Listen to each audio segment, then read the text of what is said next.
श्री सच्चिदानंद सद्गुरु साईनाथ महाराज के जय। हरि ओम मधुर सिधुर्वधुर्वन्दन् धुर्वदन् जोस्मान् धुर्वदिदन् धुर्वजं वयन् धुर्वामः देवानामसिबन्धितमग्नो सस्निधमं पप्रीतमञ्जुष्टदनन्दे वहूतमम् धूपमाघ्रापयामि अग्निर्ज्योतिकाज्योतिखमान् रुक्मो वर्चसावर्चसवान् सहस्रदा असि सहस्रायतवा दीपं दर्शयामि दीपानान्तरेण महानैवेद्यं निवेदयामि।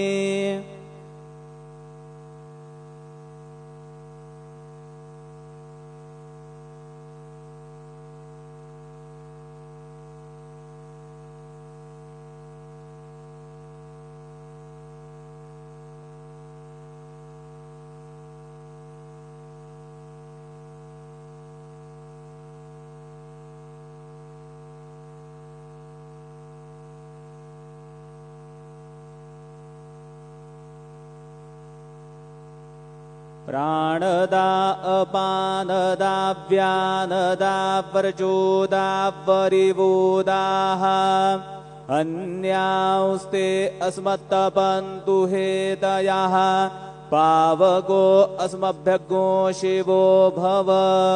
चतुष्कोणमण्डलं कृत्वा तदुपरि नैवेद्यपात्राणि धायेत गायत्रीमन्त्रेण पात्राणि प्रोक्षयेत।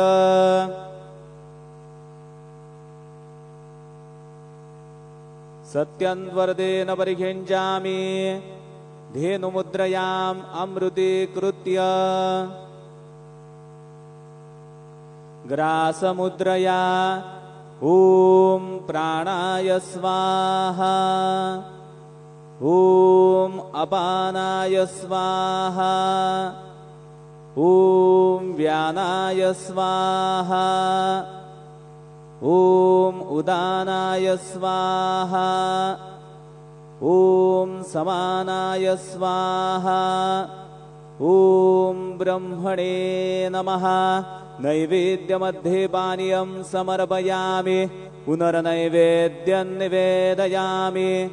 ॐ प्राणाय स्वाहा ॐ अपानाय स्वाहा ॐ व्यानाय स्वाहा ॐ उदानाय स्वाहा ॐ समानाय स्वाहा ॐ ब्रह्मणे नमः। नैवेद्यं समर्पयामि हस्तप्रक्षालनं समर्पयामि मुखप्रक्षालनं समर्पयामि शेषोपचारार्थे प्रार्थनापूर्वक नमस्कारं करोमि।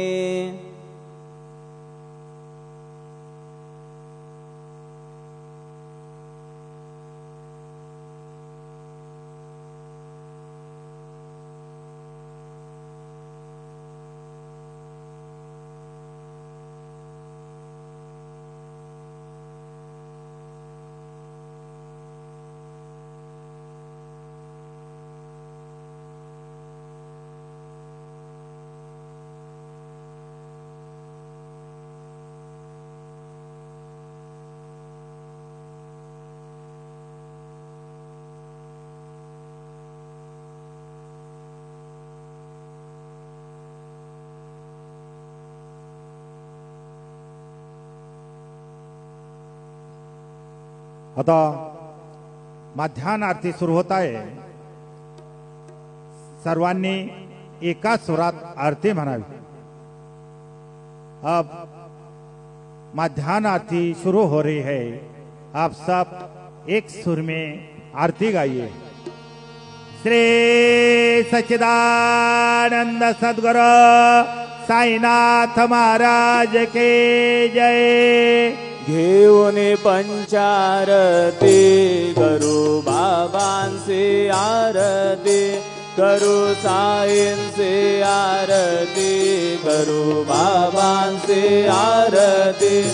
उठा उठा हो बांधव, वाळू हार माधव. साईर माधव, वाळू हार माधव. करोनिया स्थिर मन, पाहू गंभीर हे ध्यान. साईंचे हे ध्यान, पाहू गंभीर हे ध्यान.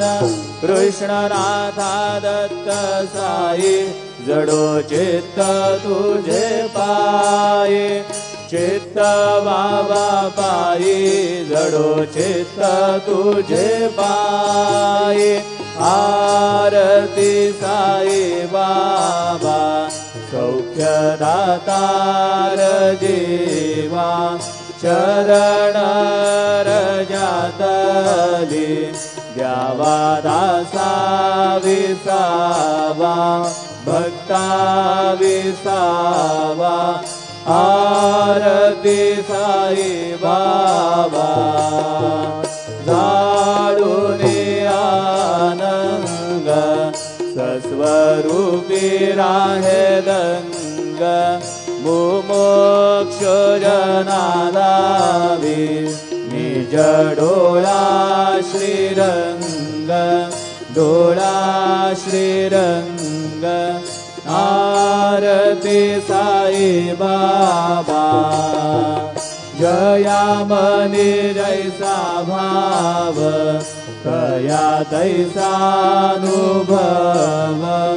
नाविसी दया गना, ऐसी तुझी माव, तुझी माव. आरती साई बाबा, तुमचे नाम ध्याता. हरे संस्कृती व्यथा, अगाध तव करणी. मार्ग दाविसी अनाथा, दाविसी अनाथा. आरती साई बाबा, कलियुगी अवतार. सगुण परब्रह्म साचार, अवतीर्ण झालासे. स्वामी दत्त दिगंबर, दत्त दिगंबर. आरती साई बाबा, आठा दिवसा गुरुवारी. भक्त करी दिवारी. प्रभु पद पाहावया, भव भय निवारी. भय निवारी. आरती साई बाबा, माझा निज द्रव्य ठेवा. तव चरण रज सेवा. मागणे हेची आता, तुम्हा देवाधिदेवा. देवाधिदेवा. आरती साई बाबा, इच्छित दिन चातक. निर्मल तोय निज सुख. पाजावे माधवाया, सांभाळा आपुले भाग. आपुले भाग. आरती साई बाबा, सौख्यदातार जीवा. चरण रजातली, द्यावा दासा विसावा. भक्ता विसावा. आरती साई बाबा, जय देव दत्तावधूता हो साई अवधूता.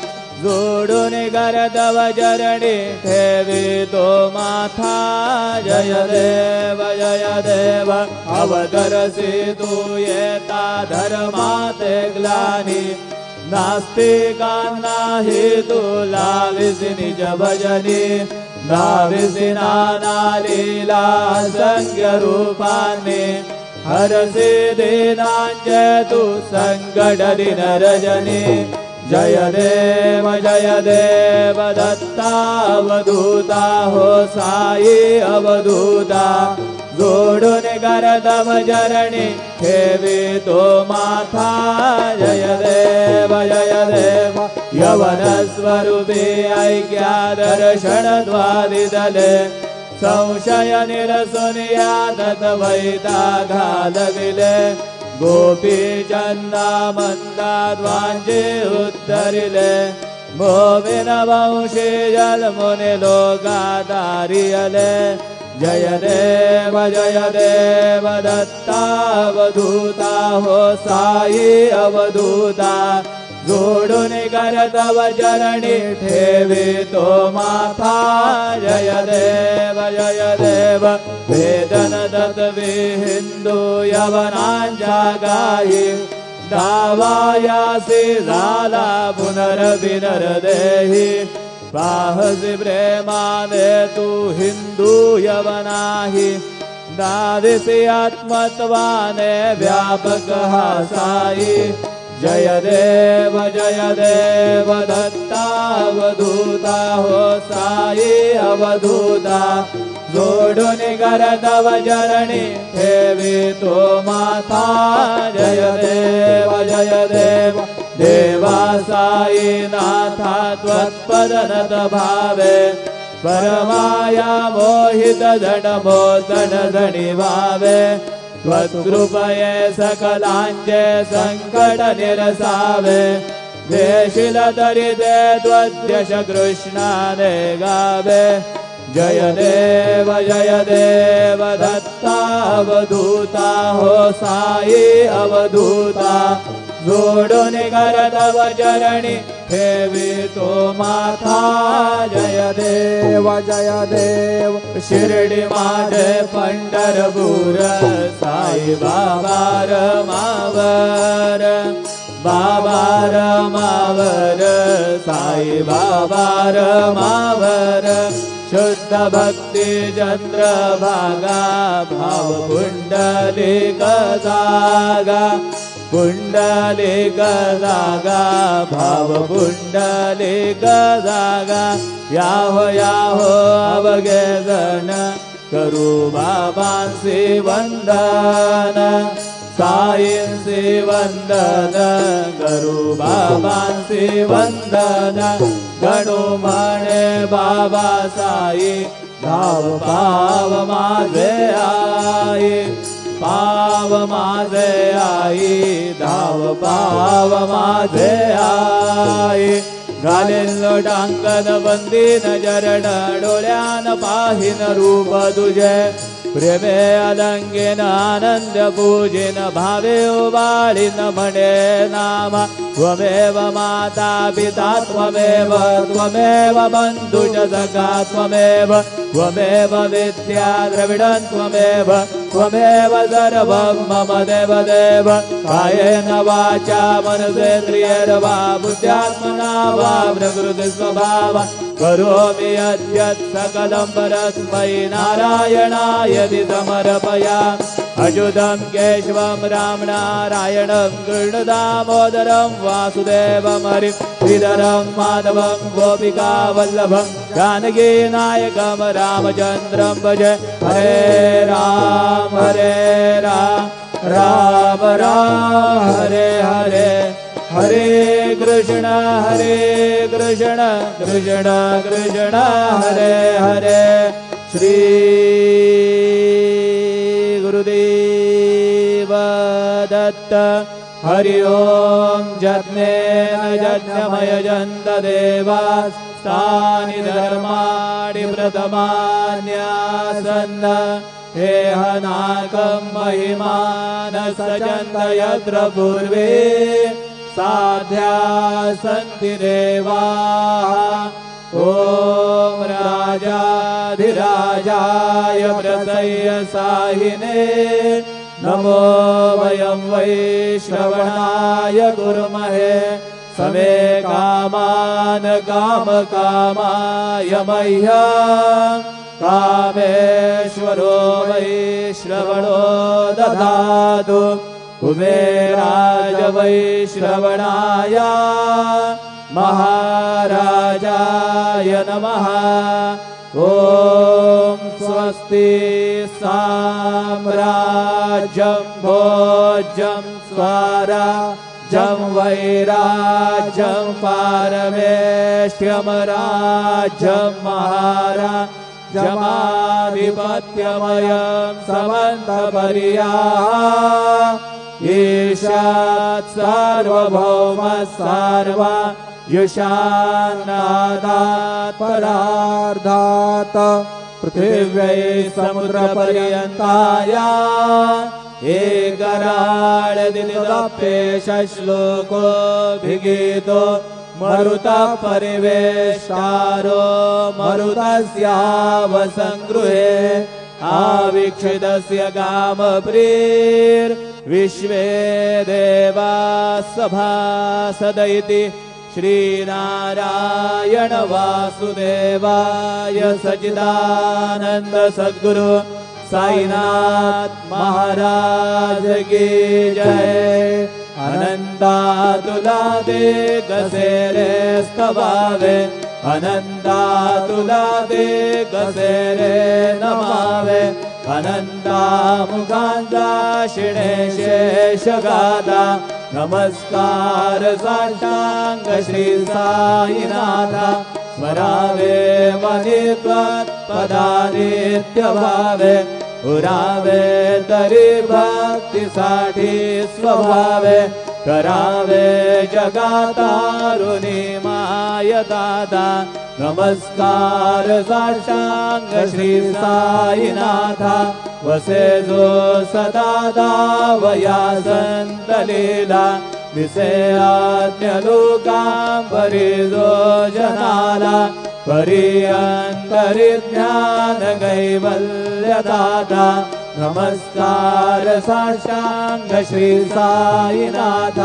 परालादला जन्म महामानवाचा घनासार्थका साधनीभूत साचा धरू साई प्रेमा गळाया अहंता नमस्कार साष्टांग श्री साईनाथ धरावे करी सानलपद्यमाला करावे अमाधन्य जुंबो निघाला मुखी गाल प्रेमे खराग्रासाता नमस्कार साष्टांग श्री साईनाथ सुरादिक ज्यांच्या पदावंदितादि शुकादिक ज्यांचे समानत्व देते प्रयागादि तीर्थे पदी नम्र होता नमस्कार साष्टांग श्री साईनाथ तुझ्या ज्या पदा पाहता गोपवाली सदा रंगलीचे स्वरूपी मिळाली हरिरास क्रीडा सवे कृष्णनाथा नमस्कार साष्टांग श्री साईनाथा तुला मागतो मागणे कद्यावे खरा जोडितो दीन अत्यंत भावे भवी मोहनी राज हातारी आता नमस्कार साष्टांग श्री साईनाथा ऐसा ये साई दिगंबरा अक्षय रूपावतारा सर्व हि व्यापक तू श्रुतिसारा अनुसया त्रिकुमारा बाबा ये काशी स्नान जप प्रतिदिवशी कोल्हापुर भिक्षेचे निर्मल नदी तुंगा जलप्राशी निद्रामाहुरदेशे ऐसा ये वा झूले लुम्बतसे वाम करे त्रिशूलडमरुधारी भक्तावरद सदा सुखकारी देशिल मुक्तिचारी ऐसा ये वा पाये पादुका जपमाला कमंडलो मृगछाला धारण करशेवा नागजटा मुकुट शोभतो माथा ऐसा ये वा तत्पर तुझाया जय ध्याने अक्षय ध्यांजे सदने लक्ष्मी वास करे दिन रजने रक्षसे संकट वारुणी ऐसा ये वा या पर ध्यान तुझे गुरुराया दृश्य करे नयनाया पूर्णानंद सुखे ही काया लावे से हरे गुण गाया ऐसा ये वा साई दिगंबरा अक्षय रूपावतारा सर्व हि व्यापक तू श्रुति सारा अनुसया त्रिकुमारा बाबा ये वा सदा सत्स्वरूपं चिदानन्दगन्धं जगत्सम्भवस्थान संहार हेतुं स्वभक्तेक्षयामानुषं दर्शयन्तं नमामीश्वरं सद्गुरु साईनाथं भवद्वांस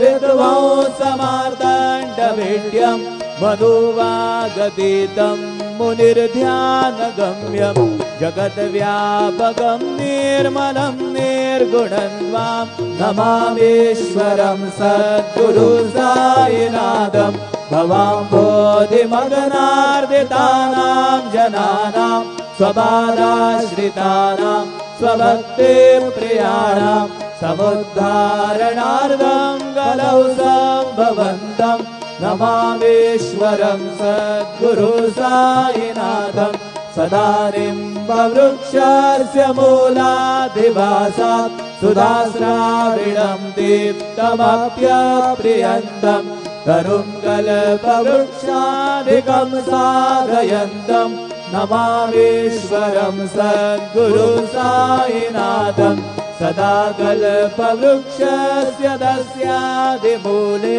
भवद्भावबुद्ध्या सबर्यादिसेवा नृणाङ्गुर्वतां मुक्तिप्रदन्तं नमामीश्वरं सद्गुरु साईनाथम् अनेकाश्रुतादर्गलीला विलासै समाविष्कृते शानभास्वत्प्रभावम् अहं भावहीनं प्रसन्नात्मभावं नमामीश्वरं सद्गुरु साईनाथं सतां विश्रमाराममेवाभिरामं सदा सज्जनैः संस्तुतं सन्नमद्भिः जनामोदलं भक्तभद्रप्रदन्तं नमामीश्वरं सद्गुरु साईनाथम् अजन्माद्यमेकं परब्रह्म साक्षात् स्वयं सम्भवं राममेवावतीर्णं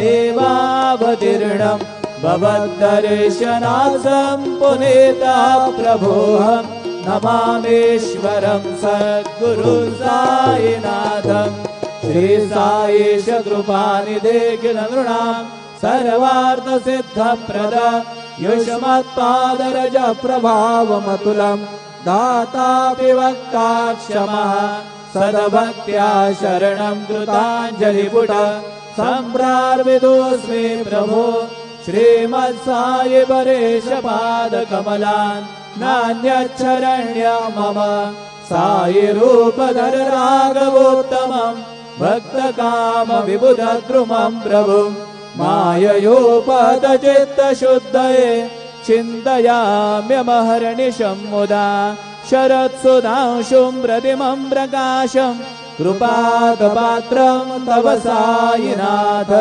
त्वदीयपादाब्जसमाश्रितानां स्वच्छायया तापमपाकरोतु उपासनादयेव सायिनाथ स्तवैर्मयोपासनिनास्तुतस्त्वं रमेन्मनोरेस्तव पादयुग्मे भृङ्गो यथाब्जे मकरन्दलुब्धा अनेकजलमार्जितपापसंशयो भवेद्भवत्पादसरोजदर्शनात् क्षमस्व सर्वान् अपराधपुञ्जगान् प्रसीद साई सद्गुरु दयानिधे श्री साईनाथ चरणामृतपूर्णचित्तास् तत्पादसेवनरता सततं च भक्त्या संसारजन्यदुरितोद्भवनिर्गतास्ते कैवल्यधाम परमं समवाप्नुवन्ति स्तोत्रमेतत्पठेद्भक्त्या यो नरस्तन्मना सदा सद्गुरु साईनाथस्य कृपापात्रं भवेत् ध्रुवम् करचरणकृतं वा कायजं कर्मजं वा श्रवणनयनजं वा मानसं वापराधं विहितं वा सर्वमेतत्क्षमस्व जय जय करुणाब्दे श्री प्रभो साईनाथ श्री सच्चिदानंद सद्गुरु साईनाथ महाराज के जय राजा